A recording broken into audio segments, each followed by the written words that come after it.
David, thank you so much for coming to the show Inside Sharing and share your stories with me and the audience here in Southeast Asia. So we really appreciate your time spending with us. All right, Yeah. Oh, thank you so much for having me. David, it's gonna be our huge privilege if you can help us to do the quick introduction of who you are and what you've been doing for our audience, please. Yeah. My name is David Burkus. I'm an organizational psychologist by training, a writer by passion and profession, and I help teams do their best work ever. I try and blend insights from the world of organizational psychology with some practical applications that'll help teams write better, help them think more creatively, think more collaboratively, and for the last 2 years, do all of that inside the context of having to work remotely. Mm.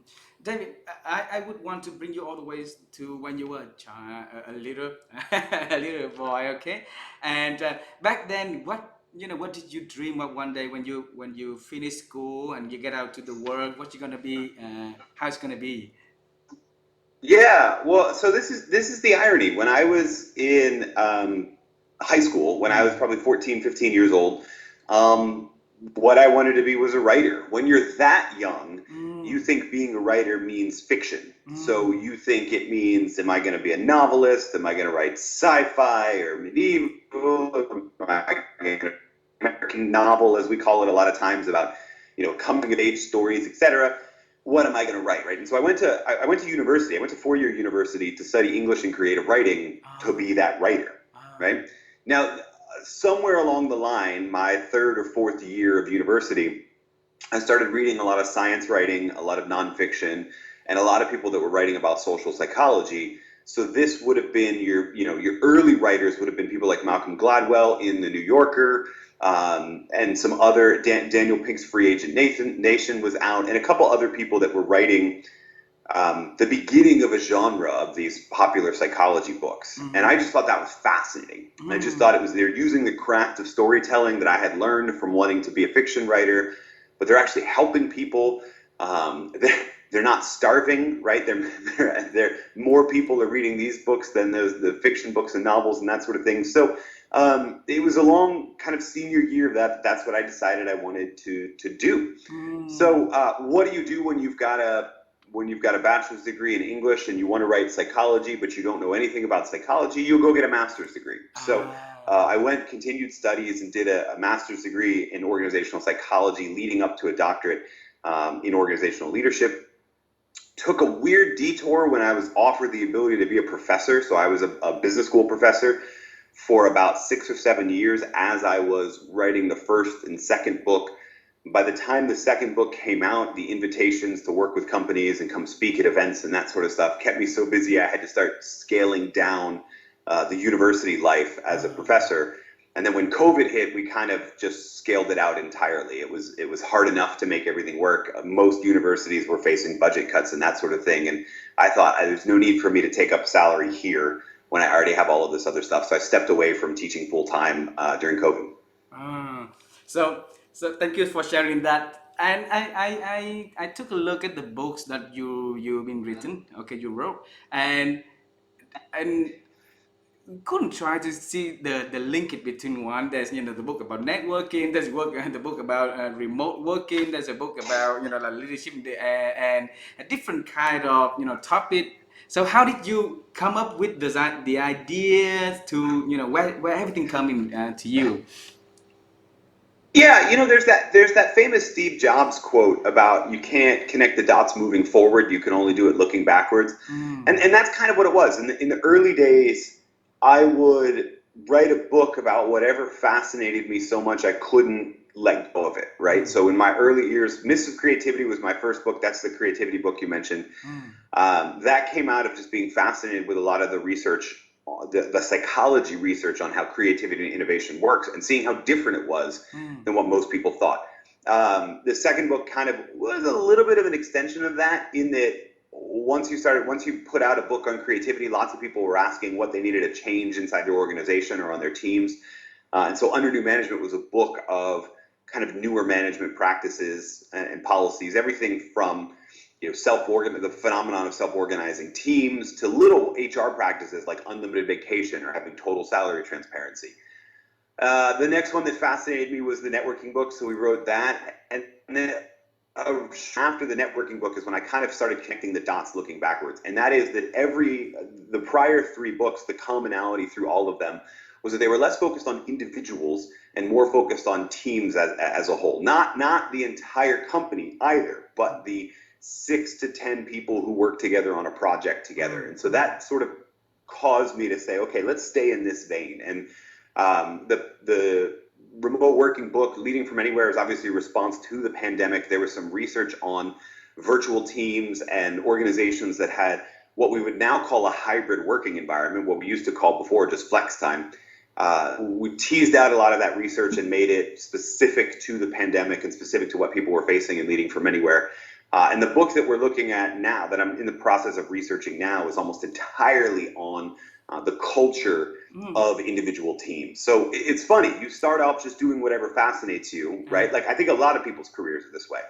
And then when you get 20 years down the road, you can finally look back and connect all the dots and see the through line, which was really that fascination with how people interact and collaborate on teams. You know, a lot of research that you did basically was challenging the old traditional of business management, and that's, you know, and then you mentioned it that, you know, a lot of that is outdated and is no longer you know, work. And then you know, why did you choose to make the change that way though? Yeah, well, I mean, I think part of it is just what interests me, right? So my own fascination. It's less interesting to me when psychology proves some commonly held belief than it is when psychological research stands in contrast to some commonly held belief, right? I also think there's a potential for improvement there. We can grow as individuals, as teams, as a society, when we're willing to take what we believe to be true, test it, refine it, and see if it actually is true. And often when we find out that, no, there's actually a better way to do things, that's in our most potent sources of growth, right? So the creativity book is a great example, right? There is often this misconception. One of the things I was fascinated with in that book, there's a misconception that creativity, I mean, it's supposed to be fun, it's supposed to be cordial. When you're with groups, no idea is a bad idea. Well, the truth is, in the psychology research and in the practice of really highly prolific creative teams, that no, there's a structured conflict there. There's a need to push back on each other's ideas, not in a way that is person focused, but in a way that is task focused conflict. And when you look at all that research and you start to think about what that means is I ought to be fostering a more healthy debate. I ought to be interacting with people that disagree with me more often so that I can grow. That's something very uncomfortable to most people, but the data suggests your biggest growth potential is there. So that's part of the reason that I kind of focused in on that in a lot of my work, is that when you can put data in front of somebody's belief and cause them to question it and cause them to think about what might be a better way to achieve their goals, you have much more potential for growth than when you're just confirming what people already believe. Thank you so much for sharing, David. I have a question regarding to the remote teams. You know, your research and then your book about that, right? We're starting to see in this part of the world the movement that companies start to have their people go back to the office and go back to the office in full time, not, you know, like a hybrid model. So, what happened to the remote team? You think that's going to continue, or, you know, you think it's going to be just a hybrid? It's going to be the model leading forward.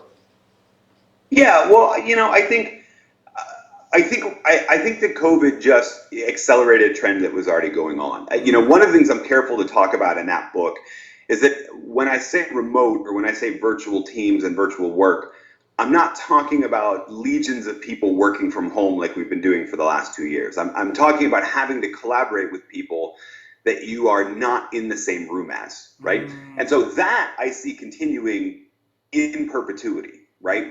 We used to think about, okay, we're doing a project work, we're all at the office, and since we're taking on this new project, we look around the office that we're based in, and we put together a project team based on the people who are around us. Well, I don't think we're going to do that anymore. Now I think for a multinational organization, now I think we can look and see who are the best possible people we can get on our team. And some of them are going to be in Southeast Asia, some of them are going to be in the United States, some of them might be in Africa, and we'll put together a virtual team that will continue to collaborate. Even if you're at your office most of the time, the percentage of time you're going to be collaborating with people who are not in your office because they work in a different office in the same organization, or they work for an organization that you contract with to a vendor, etc. That is what's going to increase. This whole working from home for a lot of people for the last 2 years was like, I mean, we did it in response to the pandemic, so I don't mean to undermine that, but was like a practice round for an increase in virtual and remote collaboration that we'll be doing moving forward, even if you're doing it from a company-sponsored office. So with the leadership, with this kind of changing, what would be the things that business leaders need to improve, need to learn, need to unlearn, so that they can effectively lead in the workforce forward? Yeah, well, I would say the two big things we look at in the book, in the early sections of the book, are how, as a team leader, you can build a sense of shared understanding and a sense of shared identity. And those are two different things. Shared understanding is not just role clarity, not just knowing, having everybody in a team know who's supposed to be working on what and when it's supposed to be delivered by, but it's also understanding the context people work in, right? If we're going to have multinational teams that are, and multicultural teams that are collaborating across multiple time zones, not unlike you and I right now as we record this, we're going to need to be sensitive to the context people are working in, the hours that they're working, their particular language or medium of communication preferences. We're going to have to make sure that we have a level playing field. This is something I'm seeing a lot right now with international teams, is that a lot of them are just having the leader of the team use the schedule that works best for him or her. So, we want to do a weekly everybody sync up all hands meeting. We do it every Monday morning at 10 a.m. Well, that's 10 p.m. for certain people in certain parts of the world. That doesn't really work, right? So we need a sensitivity to that. That's shared understanding. Shared identity is how much we identify with being a member of that team, which is going to be difficult if you're in proximity with people in an office or from home some of the time, etc., and you're working with people that you don't see all the time. Proximity bias is a very real thing. We grow in our relationships just naturally, organically, with people that we see all of the time. So the idea that we're going to be collaborating long-term with people we don't see every day, we need to take steps to build that sense of shared identity, connection, and bonds with people, even while we're away from each other. So those are kind of for team leaders at least, those are the two big challenges I see people needing to focus on, both now in the midst or coming out of the pandemic. I like to say, I see a light at the end of the tunnel. I have no idea how long the tunnel is, but I see a light at the end of it. Those are the two big things to be working on: shared understanding and shared identity. Shared understanding and shared identities, right? Okay, Yeah. David. One of my audience asked this question. They look at the works that you do and they say, David is having very depth level of thinking, and they would want to bring you all the way back to when you were at 5 or 6 or 7 years old. They would want to know how a day looked like to you. What kind of who do you remember who you were back then, or people tell you about who you were back 5 or 6 years old, it'd be hard to pull memories from. To be totally honest with you, I could go back to probably elementary school and think about I was that type of person that when it was recess took it upon himself to organize 12 or 18 kids into some game, right? Like for some reason I found that even if I wasn't playing it, just being the sort of facilitator of who's playing in the football game or the soccer game, etc., or what kind of pretend game or what version of tag we're playing, etc. That was kind of my role. I think that sort of hints at this fascination with organizational psychology moving forward, right? Is I was even at that age interested in how can we get teams to play together better? How can we get kids to play together? Even if that meant I had to step back from being in the game just to be able to watch it. That was a lot of me. Yeah. So, so back then you was the one that observing the behavior of the whole team, so that you can organize the event and organize a team. Is that so? Yeah, I mean that's me being really nice. Maybe other people from my elementary school might say I was incredibly bossy, but that's how I saw the work that I was doing. Yeah. Alrighty. And another question is very interesting to me is this. There's a lot of people went into go into the psychology or psychology field, organizational psychology, and then you came out in there, and then you got a lot of success in there. So, what is secret sauce that made you different, compared to others? Yeah, well, so I mean, two things. The first would be that you actually hit on it. The early on in my work, there was a huge focus on being the term I used often was punchy and counterintuitive, right? Of putting out. I mean, I used to describe it as this way. I knew I had stumbled into a good idea to write a book about, or an article, or give a speech on, if I could summarize the idea in we think this, but research says this, right? So that was my model for a long time to kind of figure out what to write about, what would attract attention, etc. More recently, I've actually kind of shied away from that. I've found that, especially in the last 2 years, thinking those deep thoughts about here's what social science research actually says about how we behave is useful, but what a lot of people need is someone to go, okay, we think this, but really this, which means that, in other words, to make that next leap into here's how you put it into practice. So for the last few years, I've been trying to emphasize that more, to be what we call prescriptive, to talk about here are the ways you can apply that. You see that in Leading from Anywhere, my fourth book, which is every chapter ends with 3 to 5, here's what you can do based on this research sections, and that's something I'll stick with.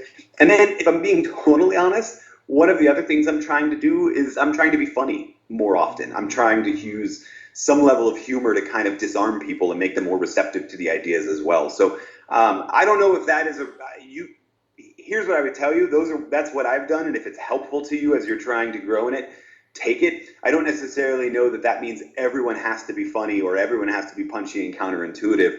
I think what everyone has to do is figure out how they can be different that is unique and authentic to them. So that would be the thing I'd be thinking about. We, unfortunately, and this is a global problem, we have an education system that really rewards uniformity, including in graduate school. And it's very hard to go into graduate school to get a doctorate and not end up being like those people who are always trying to prove to others how smart they are. And I don't know that that's a recipe for getting a lot of attention to your work. Unless you're really, really, really, really smart, which I'm not, I think the better strategy isn't to try and be the smartest in the room, but to try and be the different voice in the room. And you'll attract just as much attention to your work there. But then being a different voice in the room sometimes you got a lot of retaliation from the people in the room because you're different. So how can you deal with that though? Yeah, I mean, you get a lot of hate. I don't know. I wish I had a tactic for dealing with that other than to just write them off. I think, one of the things I really took to heart maybe 10 years ago, Seth Godin, the writer and marketing thinker, has this line about brands, and that the brands that build really successful connection to their consumers are also the ones that are willing to say, this, if you don't like it, it's because this isn't for you, right? So Harley Davidson motorcycles, for example, has such a loyal following that people tattoo the Harley Davidson logo on their body, right? But lots of people don't like motorcycles, and they've become going, oh yeah, it's not for you. If you don't like it, it's not for you. And so I think that's kind of the saying that I've had in my mind a lot when somebody, I wouldn't say disagree, because if they disagree with me in a way that provokes my thinking, I love that. But if they just dismiss it, right? If they just shoot it down, if they just leave a hateful comment on a YouTube video, it's not for you. And that's fine. There's enough people in the world to find the right audience for the ideas that I want to put out there. Wow. It seems to me that you are the person who has a lot of ideas coming to your head at once. And then correct me if I'm wrong, I might be wrong a lot of times too. So, how can you restore idea, evaluate them, and make some idea become execution? Yeah, I mean, I'm lucky in that I made a career in the world of ideas. And so sifting through them all and figuring out which one to execute on fastest isn't necessarily something I have to do all that often. The metric that I use for ideas is I invest in the ones that won't leave me alone, right? So I'm reading a lot, watching a lot, learning a lot at all times, ideas. And some of them you're fascinated with for a day or two, and then you have a new idea. Okay, well, that one probably wasn't all that worthwhile. Some of them grab you and they don't leave you alone, and you just kind of keep coming back to them, and after a while, you just have to sort of invest in them. So I said before that Leading from Anywhere is my fourth book. Technically, it's my fifth. In the summer of 2019, just before the pandemic, I had an idea that wouldn't leave me alone, and I couldn't even convince most publishers to run with the idea. And so because it wouldn't leave me alone, I just decided to write it. Like, I have to write this thing to figure out what it is, and maybe then it'll leave me alone. It still hasn't, by the way. It still hasn't left me alone. What we ended up doing is selling it to Audible, and we did it as a project exclusive. Pick a fight. So sometimes I like to joke that I've written 4.5 books, but I bring that up as an example of the way that I know I've got an idea worthwhile is after several months, that idea still won't leave me alone. I still keep coming back to it. Then I'll go, okay, all right, there's something here, and we need to invest in it. Wow, thank you for sharing that to us. Okay, uh, I have a commitment to my communication coach, and that I need to ask a bizarre question to every speakers that I had a chance to talk to. So the bizarre question that I would want to ask you is, how's your day look like? Can you describe a normal day for David? Yeah, well, there's kind of there's 3 normal days. 3 normal days. Right? Yeah, so when I'm in book writing mode, which I am about to begin, my day is usually, so I have 2 boys, they're 10 and 8, and we wake up, get them ready for school. The school bus comes at 7:45, and I'll come down to this room right here that I'm in, and I'll write until I hit the word count for the day, right? So I'll do it first thing in the morning, without responding to email or anything like that. I'll just knock that out. That's usually, the word count is usually less than 1,000 words. So this isn't a long thing. This is usually by 10 or so. And then what I'll do is I'll check emails. I'll see what I need to do in the afternoon, etc. And then I'll usually run to the gym or to lunch with somebody. Hopefully both. That way I can work off what I just ate at said lunch. And then I'll come back in the afternoon, and that's when I do my what I call reactive work, right? So writing is the proactive work, responding to email, doing interviews, right? You know, we're an exception because of the time zone difference, but most of the time if I'm doing an interview, I'm doing it in the afternoon, my time, because that's when I do my reactive work. And then that runs to about 4 or 5, and then I go upstairs in our house and get to hang out with my boys. And we're currently watching our way through the Star Wars movies, which is a lot of fun. So that's a writing day, right? In a non-writing day, if I'm not writing a book, then it's usually that same proactive time is dedicated to either planning out content, like video content, or filming it. So I have a different studio that I filmed a YouTube video in. The stuff that you see, like the little videos you might see on my LinkedIn, etc. Those are all filmed in a different room. So we'll do that, and then the schedule is the same. And then there's speaking days, which involve travel. And that, honestly, I've learned not to have a plan about, because the airlines are going to have a plan for what it is, and it's often different from my plan, because a flight delay or a cancellation means that my plan is about to get different. So on those days, I just try and be as flexible as possible. I arrive in the city or the hotel where my client is for speaking or consulting, and I just say, I'm yours. Whatever you want to do with me until I have to catch my flight, it's your plan, take it. So I've learned to be very, very flexible on those days. So yeah, I wish I could say that's the average day, but really there's 3 different average days. Is it easy for you on the speaking days if things change not in according to your plan? Yeah, well, I mean, I used to get super upset about it, but I've been doing this for 10 years now, and I've learned that doesn't make a plane leave any earlier. Right? I don't have any control of it. I'm not a pilot. I have no control over it. And so it's usually better just to go with the flow. Now, I've learned a couple tricks to make it easier. Like, I will never schedule the last flight in a day somewhere, right? Because it's great if your flight's canceled to always know there's a different plane you can get on that'll go to the same city. I've learned to connect through certain cities instead of others. So I've done things that kind of shorten the odds, but honestly, there's not much that having angst over that will do. So sometimes you just have to, like last summer, I was coming back from a tour in Europe, and my flight was so delayed that I ended up having to spend an overnight in Germany. And you start to see it coming, and you just go, okay, well, I guess I better find a hotel in Germany, because that's where I'm headed, right? And so you just learn to kind of roll with those punches because you can't control it anyway. And I think that's probably a good metaphor for life. That figuring out what things you can control and what things you can't is probably one of the biggest keys to happiness, if you will, Yep. and learning to focus intently on the things you can actually change and let the other ones go and just figure out how you're going to react as the situation changes. It can keep you a lot more sane. Yep. Thank you so much for sharing that. I will tell my wife and my mom that, because they keep focusing on the things that they cannot control, and it makes their days, and sometimes it's in a very roller coaster stage. The last question I would like to ask you, David, for today, is the success of every one of us is a combination of the people that we have in our network. So can you describe what the type of people that David associated on very regularly?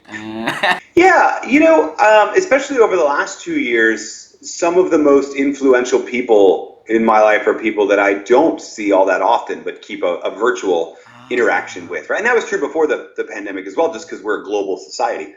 I I guess I would say I categorize my network or the people that I'm influential to in kind of three different ways. Somebody once explained it to me. I think it was James Altucher once explained it to me as this concept of plus minus equals. In other words, you want people that you're interacting with frequently, at least in a career setting, to fall into three categories. Some people are plus; they're further along in the journey you want to travel. So I'm grateful to people like Daniel Pink or Whitney Johnson or Roger Martin. These are all intellectual heroes of mine who do the same type of work that I do, but are further along in it. Now, then you want equals. You want people facing the exact same things facing. So I have a group of about 8 people that we're all about the same stage of our career, and we meet every once in a while, about every month, and just chat about problems. And then you want minus. You want people who are further back. You want to be able to mentor certain people too. I think you need all three in your network, in your community, plus minus equals, in order to really actually both be constantly learning and also constantly refining. And then I think it's also just the right thing to do. If there are people who are pouring into your life, I think it's important to pay it backwards too to people that need you to be their plus. Wow. Thank you so much for sharing the plus, minus, and equal. And then this is the first time that I heard it, so thank you very much for sharing. David, we really appreciate your time spending with the program with our audience in here. And knowing that you are busy, I want to I want you to focus on the things that you do so that you can have more influence and more impact on the people around you. And we really appreciate all the insights that you share, and I hope that you enjoy the talk with us today. And I wish you all the best, and hopefully that one day we'll be able to see one another. Okay? Yeah, no, I'd love that. And in the meantime, thank you so much for having me. Thank you very much. You have a nice day there. You too. Bye bye.